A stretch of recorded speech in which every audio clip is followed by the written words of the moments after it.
Hi, my name is Lizzie. I'm a nurse here at NTC Hospital. So I see that your baby was just recently diagnosed with something called an atrial defect. And I'm just here to talk everything through with you, teach you a little bit, and just because I know things can be confusing, it's a stressful time. So I'm gonna teach you all about it today. So can you tell me a little bit more about yourself? I'm just having a hard time exactly understanding what the diagnosis means. I'm really worried and I don't really have anybody to talk too much about it because I'm a single mother, so I'll kind of be going through it alone. Thanks for sharing. I know that this can be a hard time. Especially going through it alone can make it harder. So I'm going to get you in contact with a social worker and they can help you to find community resources, potentially support groups or things like that, that are just going to be able to help you work through this, okay? Because I know that it can be hard to go at it alone. So we'll get that set up today. I'm just going to start with explaining to you kind of what's going on with your baby's heart, okay? So I have a diagram here for you. Okay, and I'm just gonna go over this with you over here. So on the left side of the heart, or on the left side is a normal heart. This heart, it doesn't have the defect in it, and so as you can see, we'll just go through how the blood flow usually goes. So our heart has upper chambers called atria and lower chambers called ventricles. So the upper chambers are basically receiving chambers. They receive blood from different places, and then the ventricles send blood off to different places. So the blood comes in to the heart, into the right atrium, which then it flows to the right ventricle and it goes off to the lungs. So the blood that's coming in over here on the right side, that is blood that your body's already used up the oxygen, okay? And then, so the right side then, the blood goes to the lungs, so from the right side, the blood goes to the lungs, it comes back through the left atrium, okay? And this blood now has lots of oxygen in it, so we're gonna send it out the body and just get everything oxygenated, and it kind of works in a circle. So then from the left atrium it goes to the left ventricle and out the aorta to oxygenate your body, okay? So now here on this side is what the atrial defect is. So these top receiving chambers, there's supposed to be a septum here to keep the blood where it needs to be. So this right here is the hole, so it allows the blood to essentially get mixed, okay? So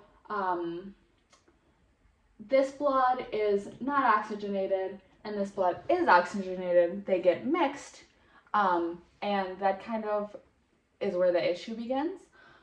Because then as this pumps blood out of the heart to the rest of the body, it's not all oxygenated, so then your baby's body might not be getting the oxygen that it needs, or like a reduced amount. Now a lot of things, it depends on the size of the hole and everything, which we'll kind of get into further, but that's kind of how it goes. And then because of this, it can put pressure on the lungs, because the heart and lungs really work very closely together. And then this can also like affect how well the heart itself can pump. Okay, do you have any questions so far? No, not yet. Okay. You just let me know if you do. You can always stop me and let me know. Okay. And I'm gonna send you home with a copy of this picture so you can go over it and review it as you need. So that is kind of what that is. So your diagnosis was found during an ultrasound. So during pregnancy, we check for things that are called congenital like health defects, essentially, and those are things that your baby's born with. They happen while they're in the womb. So that's kind of how we figure this out, through an ultrasound. And so, like I said, this is what's called a congenital thing. So that means your baby was born with it. It develops in the womb. There's not a specific cause for this. Genetics plays a role in the development, but it's also thought to be linked that use of certain medications or drugs or alcohol during pregnancy could have a potential predisposition for that. Because of that, we're just going to have to monitor your baby after she's born to know what's going on and everything. But let's see. Yeah, so treatment will depend on how your baby is doing. So what the doctors commonly do is they watch how well your baby's doing overall. If your baby's not showing many signs and symptoms, maybe the hole's a little smaller, the doctors might see if it'll heal on its own. Now sometimes they can heal on their own if they're smaller, so that just depends. Now, there aren't medications that can help the hole close, but there are medications that also can be used to help with treatment and management of symptoms, and we'll go over that in a little bit as well. And then so we watch. If it gets worse, then we might change up what our treatment is at that time. So let's see. So some of the medications that could potentially be used to control symptoms are, one of them are a drug class called diuretics. You may have heard of these called water pills. And these water pills just help get rid of a buildup of fluid that could potentially occur. A lot of times with cardiac issues, fluid tends to build up, which can put more work on the heart, which we don't want. And so that will help kind of get rid of that extra fluid. It'll help potentially clear up your baby's lungs, make sure there's no fluid in the lungs, get rid of some, if there would be water weight obtained, that would help get rid of that. One of the common medications is called furosemide or Lasix, and that one's commonly prescribed as a water pill. The second medication that could be used to treat is something called digoxin. So really this works to decrease the baby's symptoms by, it helps your baby's heart rate slow down and get stronger. So that helps your baby's heart pump more effectively. So each pump you're pushing out more fluid, and it's helping, the baby's heart be stronger as well. Something that we have to keep in mind with digoxin is there's lab testing, because we want the medication, we want the level of the medication in your baby's body to be enough to treat, but not too much that it'll cause problems. So we want to keep it in that range. So there might be some labs, they might test your baby's blood to see potentially what's going on with that. And then before we give it, we also want to check your baby's pulse. So we want it to be between 120 and 160. And the reason why we check the pulse before we give it is this medication, like I said, it slows down. We don't want it to slow the heart down too much, and then it's counterproductive. So we take baby's pulse. We can do that since it can be hard to count. Baby's pulses, they're between 121 and 160. So it can be really hard to count. So we have something we can put on your baby's foot. It's a pulse oxygen monitor, and that, like it sounds, it lets us know it's her pulse. So that's one way to do it. And we can, when we send you home with baby, we can also arrange for one of those for at home, so you can monitor too. And then anticoagulants or blood thinners. So the heart isn't pumping how it should. Blood can accumulate in the heart, and that could potentially lead to clots. Another reason why we would use this, so is after surgery, if hypothetically the baby would have surgery, clots can also form because they like to stick to the artificial closure. Okay, so we just give blood thinners to thin the blood and make sure that clots don't form, because the little part of the blood that helps your blood clot stop you from bleeding, those are called platelets, and those like to hang out in there and make clots potentially. So we're just doing that we would do that to prevent a stroke or a heart attack, something like that, you know, because what happens with those is a blood clot could potentially get lodged in the brain or the heart. So we just want to prevent anything like that, okay? Mm-hmm. So do you have any questions about medications? Okay. And I'm not just gonna unload this all on you and just send you home and say, you'll go figure this out on your own. I'm gonna send you home with some information on these medications. I'll print you off some handouts that you can look over them as well. And your baby was diagnosed during an ultrasound, but there are other diagnostic procedures that we can do to, they could be used for diagnosis, or we could use them to determine the extent of the procedure, mm-hmm. or extent of the hole, I'm sorry. And one of those is called a cardiac catheterization. So it sounds like a fancy word. It basically means it's a procedure to see like the extent. A dye called contrast can be used, and that flows through the baby's heart to see kind of what all is going on, and then we scan it with radiography, and we can see the extent. They can also use this to place like an implant. Sometimes, depending on the extent, they can use this procedure to place an implant to fill the hole as well. It just depends. Some of these, this cardiac catheterization, it also helps us, it helps us measure the blood flow. Daisy. It helps us measure the blood flow and the pressures in the baby's heart and in the lungs to make sure that we know how your baby's heart is functioning.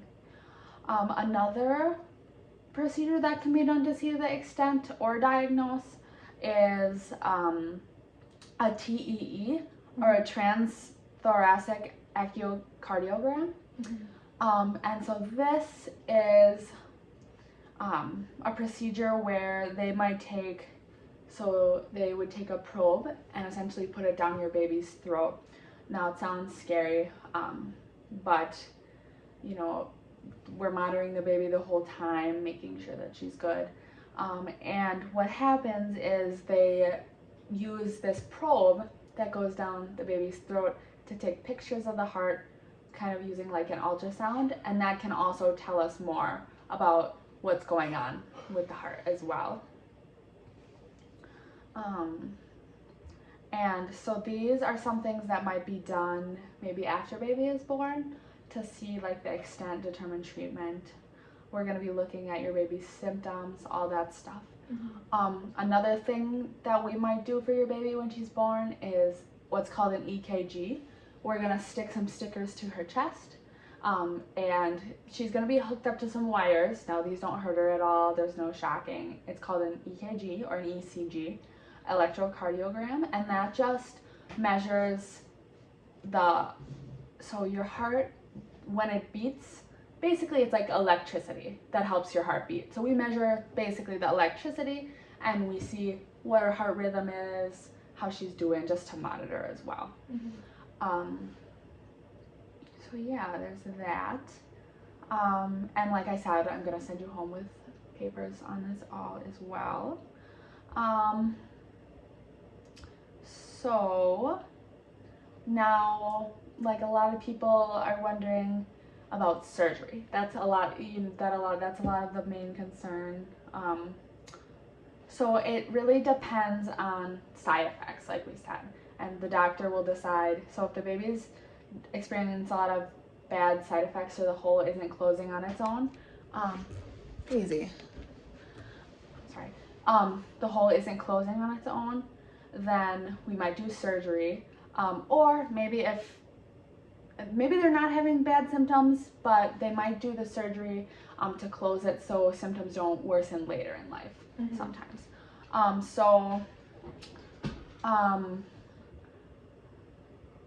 The surgery, it's usually performed around between the ages 2 and 4. Now it could be earlier potentially if baby's having a lot of side effects, but that's something we just watch after she's born.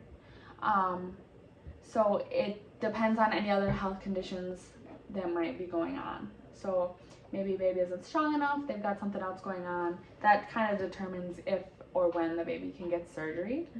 And then they'll look at those diagnostic procedures that we just saw and make their determinations.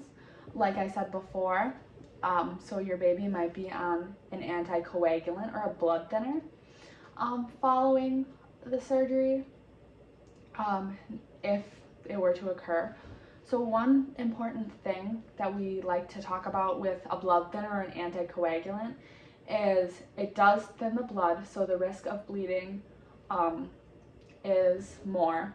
So we just want to make sure that baby, when she starts to crawl, everything is baby proofed, making sure everything is safe, keep the stairs, guarded off, and maybe sharp edges, padding on the sharp edges, things like that. Maybe they make child lock things to put on doors and cabinets so baby doesn't hurt themselves in that way, pulling something out or getting into somewhere that they shouldn't be. Things like shelves and furniture, and this is always with babies for some of this stuff, but that it's important to do. Shelves and things need to be stabilized to the wall so baby can't hurt themselves.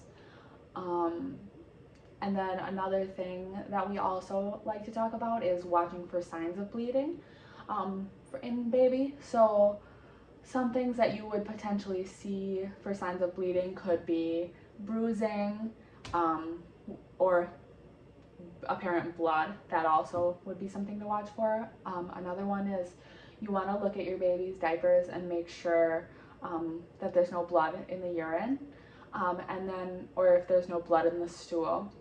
And another thing to note is stool that appears dark, tarry, black. That's a sign of that there could be an internal bleed. So that is something that we would be watching out for. So, and then if you did notice signs of bleeding, hypothetically, if this were to occur, kind of hard to know right now the course of treatment, but that'd be something that you would take the baby in for to the hospital. And then the doctor might, hypothetically, if there were a surgery, prescribe an antibiotic because babies' immune systems aren't, as good as ours. They don't have time to build up that immunity, and so they might give an antibiotic kind of to prevent an infection in that sort of case, because we're, pretty invasive, so we don't want baby to get any sort of infection. So something really important with that as well is that if baby does go on an antibiotic, that the full course is given so that we prevent issues. Sometimes if you don't finish a course of antibiotics, the bacteria, it can grow stronger and make things worse in the end. So that's just something that we need to keep in mind. And then, like I said, it's important to make sure if baby gets put on meds that they take those, because blood thinners, all that stuff, antibiotics, without them there could be complications. So it's just important to keep going with those. It's also really important to attend baby's follow-up appointments, because we need to monitor, need to see what's going on, and keep watching her, make sure she's doing good. So they might be more frequently than, like, a lot of babies, they do have frequent checkups, but I think they might be more frequently because of the nature. We want to make sure, we want to continue to watch her, see if there are changes, all that stuff. Let's see, what else do we have to talk about here? So some of the signs and symptoms that you might see in your baby is they might get short of breath with activity. Now you might think, well, babies don't do activity. So their activity, looks a little different than ours. So if your baby's crying, getting their diaper changed, moving around, wiggling, even crawling as they get older, then they might potentially have some shortness of breath, stuff like that, getting real tired.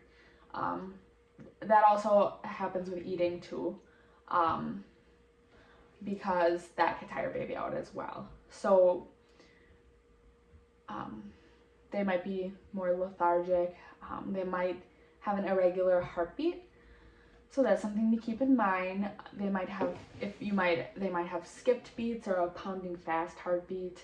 And then they might have abnormal heart sounds, a whooshing sound that we can hear with a stethoscope. Also, you're going to want to take your baby in to see the doctor if they have blue feet, hands, or lips. That just means your baby's not getting enough oxygen to where they need, and that can cause problems.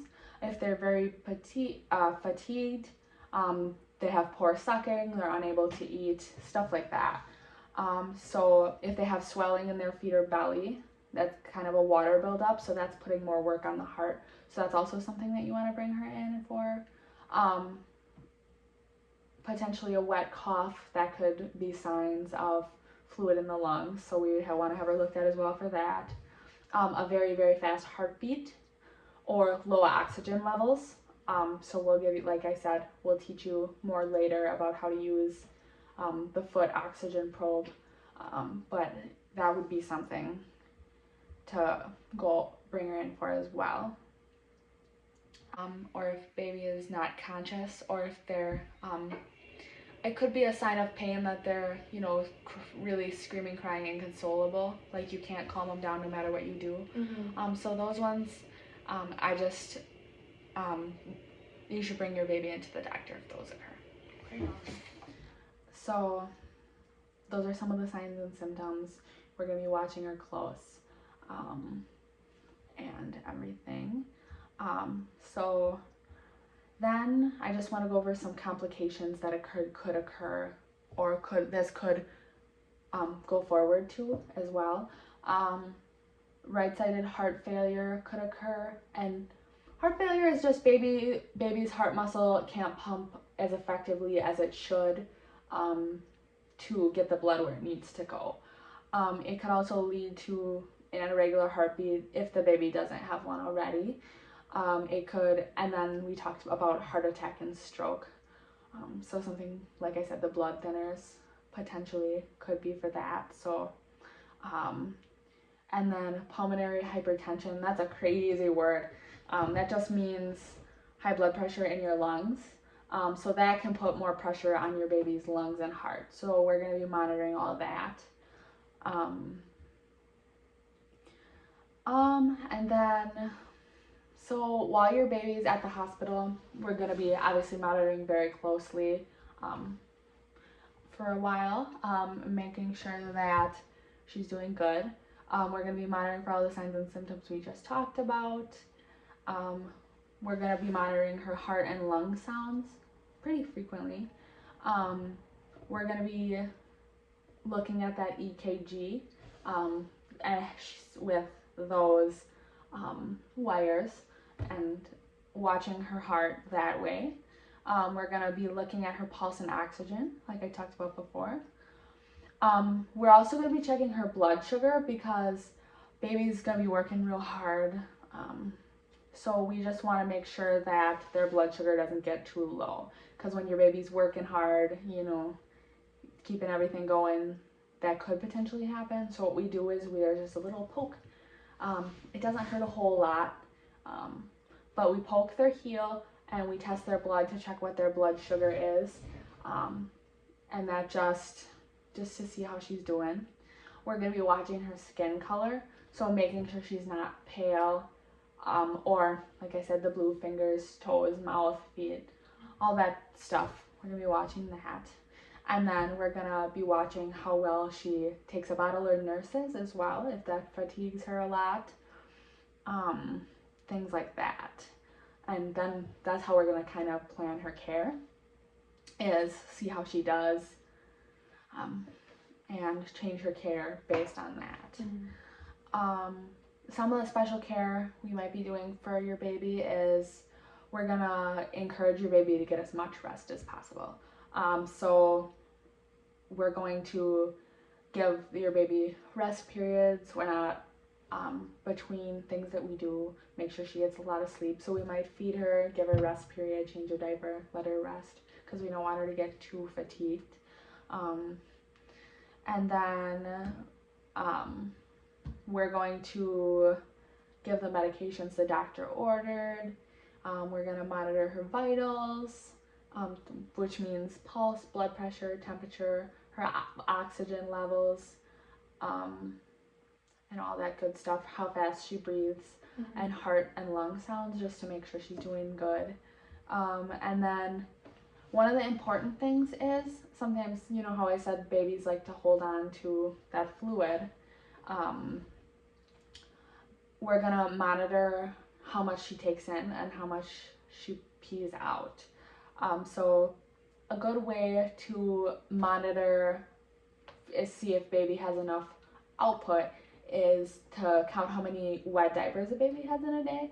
So normal is 1 wet diaper per day of life until day 6, and then after that 6 wet diapers is about the normal, or it could be more, and more wouldn't be bad, but so that's one way we can do it. Or we might potentially weigh the baby's diapers, because that helps us get a more accurate measurement, because we might weigh an empty diaper, and then we might weigh a diaper that has urine in it and subtract it, and then that can help us know how much your baby had out. And then if your baby needs oxygen, they might be on some oxygen. It can either be a little mask or a little, it's called a nasal cannula. I don't know if are you familiar with those? Okay. Yeah, so it just goes into their nostrils and around their ears, and it helps push oxygen in. So that might be one of our treatments that we do as well. So plus the medications, the different things. We're gonna watch and see how your baby's doing, and kind of go from there, essentially. So I know we went over a lot. Do you have any questions for me right now? Thanks a lot. I have a much better understanding. So last thing, talking about your baby's plan of care.